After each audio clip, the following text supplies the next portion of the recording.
Hello grade six, how are you? कैसे हो आप सभी? मैं आपकी हिंदी की अध्यापिका सोनी। आज हम एक व्याकरण का नया उपविषय शुरू करेंगे, वाक्य के भेद। ठीक है, टाइप्स ऑफ सेंटेंस। ये हम देखेंगे कि वाक्य क्या होते हैं। आप सभी को पता है कि सेंटेंस क्या होते हैं, जिन शब्दों को व्याकरण के नियमों से लिखते हैं। ठीक है, उनका पूर्ण अर्थ समझ में आता है, उनको क्या कहते हैं? वाक्य। इसके बाद आपने किए होंगे वाक्य के अंग, मीन्स पार्ट्स ऑफ सेंटेंस।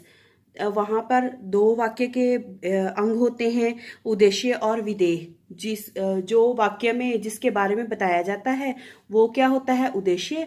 और उद्देश्य के बारे में जो कहा जाता है उसको वो क्या होता है? विधेय। ठीक है, जैसे राम खेत को जा रहा है, जो इसमें राम है वो उद्देश्य है, और जो विधेय है क्या है? खेत को जा रहा है। ठीक है, इसके बाद हम आते हैं वाक्य के भेद पर, टाइप्स ऑफ सेंटेंस। ठीक है, यहाँ पर दो तरह के सेंटेंस होते हैं, दो तरह के टाइप हैं इसके वाक्य के। पहला है रचना के आधार पर, मीन्स बेस्ड ऑन फॉर्मेशन, कैसे बनता है रचना के आधार पर। दूसरा है अर्थ के आधार पर, means meaning based on meaning. ठीक है, यहाँ पर हम दो तरह के वाक्य के भेद के दो तरह के होते हैं इसके वाक्य के भेद। हम आज सिर्फ करेंगे रचना के आधार पर। रचना के आधार पर वाक्य के भेद 3 होते हैं, और अर्थ के आधार पर वाक्य के भेद 8 होते हैं। आज हम सिर्फ रचना के आधार पर ही भेद पढ़ेंगे। ठीक है, वाक्य के भेद 2 आधारों पर किए जाते हैं। कौन कौन से? रचना के आधार पर और अर्थ के आधार पर। आज हम वाक्य के रचना के आधार पर भेदों को विस्तार रूप से जानेंगे। आज सिर्फ और सिर्फ हम क्या करेंगे? फॉर्मेटिव सेंटेंस करेंगे। ठीक है, फॉर्मेटिव के बेस्ड ऑन फॉर्मेटिव सेंटेंस, रचना के आधार पर। सबसे पहले हम देखेंगे इनके नाम देखेंगे। रचना के आधार पर 3 प्रकार होते हैं। ठीक है, 3 प्रकार। इसमें पहला है सरल वाक्य, मीन्स सिंपल सेंटेंस। दूसरा है संयुक्त वाक्य, मीन्स कंपाउंड सेंटेंस। तीसरा है मिश्रित या मिश्र वाक्य, मीन्स कॉम्प्लेक्स सेंटेंस। ठीक है, सबसे पहले हम जानते हैं सरल वाक्य, means simple sentence. Simple sentence वो होता है जिसमें सरल वाक्यों में एक या एक से अधिक कर्ता हो सकते हैं।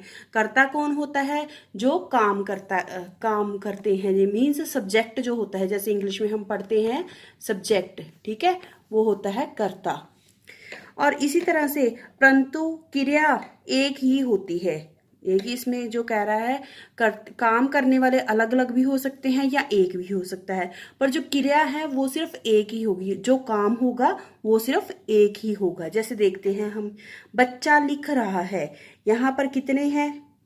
कितने कार्य करता है? एक ही करता है ना, बच्चा एक ही है। यहाँ पर लिख रहा है, वो क्या कर रहा है? लिख क्या हुई? क्रिया। ठीक है, और इसमें है लड़के खेल रहे हैं, यहाँ हम इसको ऐसे भी लिख सकते हैं, लड़के लिख रहे हैं। ठीक है, इसमें लड़के क्या हुआ? ज्यादा। जो क्रिया है वो तो एक ही है, देखिए, है ना, एक ही क्रिया है।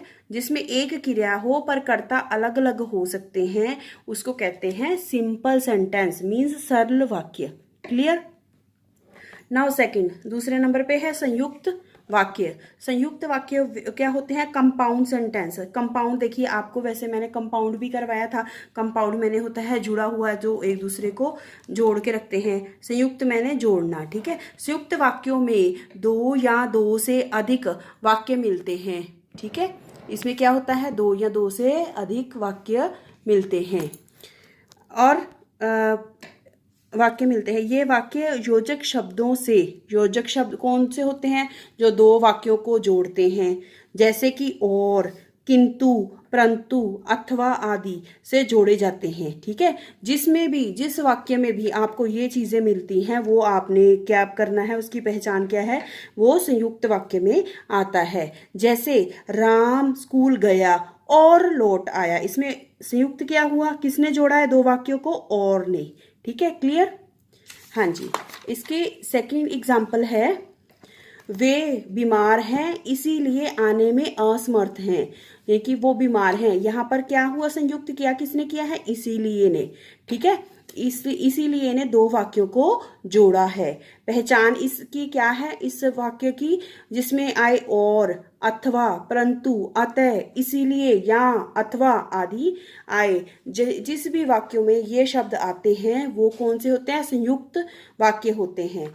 अब तीसरे नंबर पर हम देखते हैं मिश्र वाक्य या मिश्रित वाक्य, मीन्स कॉम्प्लेक्स सेंटेंसेस। ठीक है, इसमें क्या होता है देखिए, जिस वाक्य में एक ही मुख्य वाक्य हो और अन्य वाक्य उस पर आधारित आश्रित हो।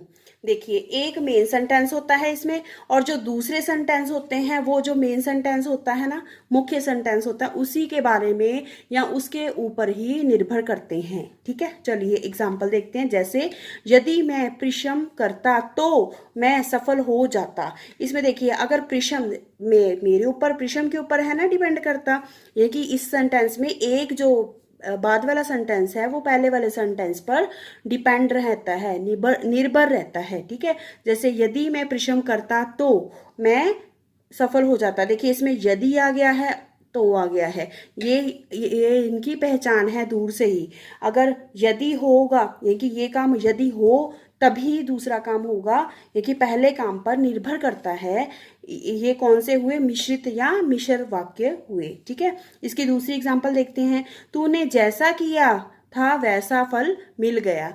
देखिए, इसमें क्या कहता है कि जैसा और वैसा, ये कि जैसा करेंगे वैसा ही भरेंगे। ठीक है, ये दोनों क्या है? मिक्स है। ठीक है, आगे है पहचान इसकी क्या है? जैसा, वैसा, तब, जब, जब, तब, क्योंकि, यदि, तो, कि आदि ये सारे आएंगे इसकी पहचान में। ठीक है, आपको आपकी ये व्याकरण लतिका में भी दिया गया है, 108 पेज पर है। आप इसको रीड कर सकते हो अच्छे से, आपने इसको समझना है और अपनी कार्यपुस्तिका में लिखना है। ठीक है, उदाहरण सहित। Okay, bye.